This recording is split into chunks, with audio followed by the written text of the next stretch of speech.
Murray. Let's hope that you're going to shake my hand at the end of this conversation. A lot has happened in the last 12 months, and obviously Tesco, being the great innovator in the retail world, has made some extraordinarily bold moves. You've gone through a real evolution. Can you explain to us what the thinking behind the current strategy is, and how do you keep truly focused on the consumer? Yeah, look, I think you're right. Last 12 months have been pretty intense. I've been fortunate enough to be involved with Tesco for about 9 years, and I think there's a real consistency in those 9 years, but also a few chapters. And certainly, if I go back to kind of 2016 Brexit time, we'd just come through a few kind of hits as a brand, and we had to rebuild trust with customers. And I think what our key focus and the change that we put in at that stage was an absolute obsession with the customer and understanding customer needs. And very much our approach at that stage was to, we talked about behaving our way out of that situation as opposed to talking our way out of that situation. And very deliberately, there were a couple of years when we just went about trying to do the right thing. And we felt at a certain point that earned us the right to then go and talk about it. And that's when we came in with campaigns like Food Love Stories. But I think what we realized at that point was when you asked the business to go back to just serving customers, that was there, that was in the DNA of the business. And maybe at certain points it kind of had got slightly obscured, but it was always there. And so you're fundamentally pushing on an open door. And I think that kind of consistency has never left. And so, when you ask what our strategy is now, it's absolutely focused on the best possible understanding of our customers, their needs, and then the best application of that to go, how do we serve them as specifically and as well as we can. And that becomes the center point of all of our strategies, and all of our activities we do are always centered on that. With this relentless focus on the customer and the consumer, the customer experience, how do you encourage bold, creative thinking within such an enormous organization such as Tesco? I'd say I don't think bold thinking and big organizations are mutually exclusive. Right. I think you could probably have the same challenges in a big or small organization. In my experience in Tesco, I think that the secret has always been to really identify what the problem is for the customer and get after solving that. And because you have that innate DNA, if you can really identify that, you can start to galvanize quite big groups of people, quite a lot of cross-functional teams behind solving that. Now, you might have debates about how you go about solving it, which is actually, that's a good thing, because I think that gets you to the best answer. But typically, you're not debating the fact that you need to go and solve that need, right? And so if for example, if you take our Aldi price match, that came out of us talking to customers and them saying to us, well, look, I don't want to have to drive across town because I can find something cheaper at Aldi. Give it to me at the same price and reassure me that I can get everything that I need in one place. And I think because that's born out of such a kind of clear need from the customers, you very quickly get the business lined up behind that. And then from a marketing perspective, to activate that hopefully becomes easier. And look, it's no surprise because we work with BBH, we're big followers of the John Hegarty philosophy of make it motivating, memorable, and true. And I think if you're leaning into a space that's a real need for customers, that's visceral, and you're doing it with that mindset, I think you give yourself a shot at being bold. And you won't get it right every time, but I think if you repeatedly ensure you're doing that, I think you put yourself in, you're in the position to at least be bold and to be meaningful and in service of what your customers need in your brand. Because I think trying to be bold just for the sake of it probably risks just being noise. And so we're quite conscious of that as a brand. So for you, standout creative also needs to be extremely relevant creative. Yeah, and it has to work. Has to It work. has to do the job. Can you give us some examples of stuff that you're particularly proud of? Well, clearly biased, and I would always say my team and I would say our best work is our next campaign. So wait till you see our Christmas campaign, which is incredible this year. But look, I think the latest food campaign we've started running since February. It's not a little thing; it's everything. I'm particularly proud of, and I think. Proud because I think it really plays to a deep understanding of our customers, and it also is very true to our brand. And it's quite nerve-wracking working on a campaign like that, where we'd run this campaign called Food Love Stories for 8 years, and it's been incredibly successful and did a brilliant job for us, right? Yep. And was absolutely right for the time. But our mentality is always to try and beat ourselves, and can we do better? And in this situation, we wanted to do two things. We wanted to pull the campaign a lot closer to the brand to improve the attribution, and we wanted to up the emphasis on food and food quality. And subjectively, we all thought we'd got to a brilliant place. Objectively, it's doing all the numbers we needed to do and more. So I'm just genuinely proud of what my team and the BBH team have created there. So you're not afraid of evolution? We talk about moving work on rather than moving it off. And I think a level of consistency is important, right? I think if you're knee-jerking and jumping around, it can become a problem. And so we absolutely try and keep moving forward, but we're always trying to keep a thread between where we've been and where we're going. Yeah. Something recognizable that... Yeah, it's got to be true to the brand, and it's got to... you start to come off as schizophrenic if you're just jumping from one thing to the next, right? Absolutely. So where does innovation fit into your approach to customer engagement?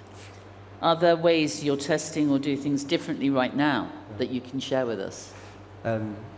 Look, in my experience, this is one of the toughest things facing marketers, and you can't legislate for it. You can't tell teams they have to do it. In my experience, it's most effective when it becomes like a culture. It becomes how you do things, and we've worked incredibly hard to try and instill in our teams a sense of test and learn, and keep trying, and kind of get away from putting currency into having bright, shiny presentations that suggest that everything's perfect, and moving the currency to a place where you can go, well, look, I'm 3 weeks in or 3 days in, this is what I've learned, this is what I expected, we're off in these areas, and this is what I'm going to do about it, right? It doesn't have to be perfect, doesn't have to be tidy, but what we do expect is a really granular and textured understanding of what you're trying to do, good sense of how you're doing, how you're faring against that, and then very quick and agile reactions to solve it. And I think what we're finding is the more we get that right, the more innovation just comes. And so, by the way, we haven't got that perfect, but I think we're making good progress on that. So I think that's kind of innovation from the ground up. But I think you also have to then make sure that your partners are on the same page as you. So we're very lucky with WPP, with the EMC team.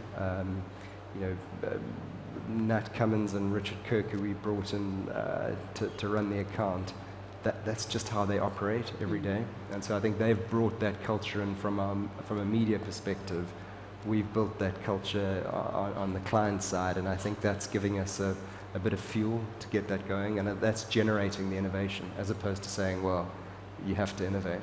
Yeah, I watched the retail media presentation that was given by your team yesterday, and it was incredibly impressive in terms of the innovation that you're undertaking in regards to utilizing the power that you have with the consumer. You've got the fundamentals, and we're very blessed to have a lot of resources and fundamentals. If you can bring the mindset, the two things come together, and hopefully people just do it as a matter of course. Absolutely. Yeah. Is there a recent Tesco campaign or project you feel really shows the brand at its best? something that captures both creativity and customer insight? I think our new food campaign does both of those things, in that it's very true to the brand. The way we've expressed it from an art direction perspective, we see fantastic attribution to the brand. Customers play back that it's very true of us and how we are, but they also play back that it reflects their lives, and it's not over or underclaiming our role in their lives, right? So we're quite honest about our role. We can help in little ways every day, but we're not going to transform people's lives, but we are there to serve them and help them in little ways, and they recognize that. And so that feels like a really true articulation of where we'd like to be as a brand. So it's not about over-promising, it's about delivering on what you're promising. Yeah, I think it's the opposite, right? I think it's making sure that you've earned the right to talk about something, and to earn that right, you have to turn up for customers every day, whether you're in Wolverhampton or Plymouth, with better prices, better quality, better service. And if you do that day in, day out, you earn the right to start talking about it and having a point of view. But you can't do that without fundamentally doing the hard work first. And one of the things that has really struck me about working with clients previously from Tesco's or currently at Tesco's has been the, almost evangelical, slightly obsessive attention to detail in every single aspect of everything that goes on in the store. Is that part of the values of the culture of Tesco? Look, I've worked in retail for 9 years. Prior to that, I was in consumer goods. I think it's just a given. When you operate on such thin margins, the margin for error is just almost negligible, right? Yep. And so particularly in stores and in shops, everything is managed very, very tightly, and the routines are very specific, just to ensure that you've got the best quality, you've got the best service, your prices are rolled out at the right time. So, yeah, it is. They say retail is detail, but that's a saying for a reason, right? We are living in an increasingly competitive and often deeply confusing world. How, with so much competition for people's attentions, how is Tesco approaching deeper, more meaningful connections with its audience? Yeah, it's tough, right? People's attention is pulled in a million different directions. Their consumption is completely fragmented. Probably two areas that I'd say we focus on. One is if we're turning up for them, if we're serving them a little better every day, if they believe that we're trying to do that, if they can see that we're making improvements, you get to stay close to them and connected, and that gives you, again, that earns you the right to talk to them. And then when it comes to talking to them, I think we've learned two big things. In a much more modular and fragmented world, almost atomized world of communication, consistency is more critical than it's ever been. So whether it's tonally or visually, making sure that everything hangs together as a brand, it's been a big piece of work for us. We're not there yet, but it's a big focus. And then fishing where the fish are, right? Clearly, we all see it. People are on the platforms, and we've recently uncovered a new kind of end-to-end social agency who really understand that and how to maximize the platforms. And we're really encouraged by the early signs and what we're seeing from that. Tesco was always known as the great innovator in the retail space, particularly in the way that you approached customer loyalty and taking, that last year we had, a reinvented Tesco Club Card experience. But retail is now being reinvented in real time. What bold marketing bets are Tesco making this year to stay ahead of changing the shopper behaviours? I mean, you're right. I think you don't go a week in retail without something changing, something new coming to the fore. In a weird way, the fundamentals have never been more important. You can't utilize the new innovation if you aren't fundamentally better today on price than you were, better today on quality than you were, and your service is better today than it was. And so I think we're quite honest about focusing on that as the core of our business and ensuring we deliver that every day. And that, regardless of what happens in the industry, will stay true. Again, that then gives you the right to overlay that with trying to be more helpful to our customers by anticipating their needs, serving them a little better, serving up a club card reward and something that perhaps they want to buy but couldn't quite afford, serving them up a recipe that you think they might need at that time of year, or whatever the individual personalized help we can give them. I think that then gives us the license to do that, but never at the expense of the fundamentals, always ensuring that we get that right first and foremost. One last question for you. Yeah. How do you strike the balance between being consistent as a heritage brand and taking creative risks to stand out in, let's face it, an extraordinarily crowded and competitive market? Yeah. That is such a good question. Look, I have a view. I'm not suggesting my answer is perfect, but I think I've been lucky enough to work on a few heritage brands all over the world, right? And I think you've got to figure out what the heritage of that brand is and be brutally honest about the role it's playing in its customers' lives, and not overstating it, not understating it, but being get an unvarnished truth of the role you play. A few years back in Unilever, we did some work in India on Brook Bond tea, and it had been built on a functional positioning for years and years. And when we uncovered it and we actually really got to the heart of it, it wasn't the liquid people were drinking; it was the moment they were sharing. And we built for a heritage brand, we rebuilt this positioning of common ground is just a cup away, yep. which is the role it plays in that society, and we were able to put that into quite a febrile time in India in the early days of the Modi regime, and it just took off. It resonated for the brand and for customers. And so I use that example because I think if you find what's really true about your brand, you can put it into any contemporary setting and you can wrap it in what's appropriate for the time. And so I think find what the true heritage is of your brand. That's what we try to do, and then talk to customers in a way about it that's relevant to them today. I think that's the best you can hope for, because then at least you're being honest and authentic about your brand, right? You might not always get it right, but you're being true to your brand and true to the role it plays for your customers. Mark, you said you'd take a question from the audience, so has anybody got a question for Mark? It's not every day of the week that you get to talk to the marketing director of Tesco's. Come on, there's got to be someone brave out there. Nope? You'll want to go and get your ice creams, obviously. So I'm going to ask you another question. So what do you see as the major development in AI and its impact on retailers such as Tesco's? I'm not sure where to start. Look, what I would say about AI is we're seeing numerous applications that help us serve our customers better. So I think there's a risk in our industry that you jump to generative AI and we'll just create all our ads on some platform. Do you think that's... I almost feel like that's the last place you get to. I want to be true to our food, true to what we do, and portray that.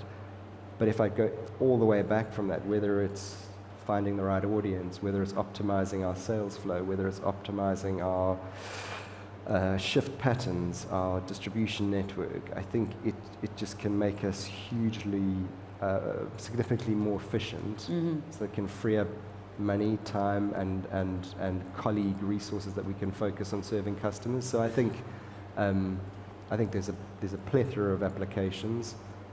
Where it starts is making us sharper and more efficient so that we can spend more time focusing on the stuff that matters. And I'm sure we'll get there as an industry, but I don't think it's about automatically jumping to Gen AI. No. There'll be elements of that, of course, and we will get there to a degree. But I think there are far more interesting applications with bigger benefits right now that we can plug into. Great. Okay, well, thank you so very much, Mark. It's been a pleasure speaking to you today. Put your hands together and let's say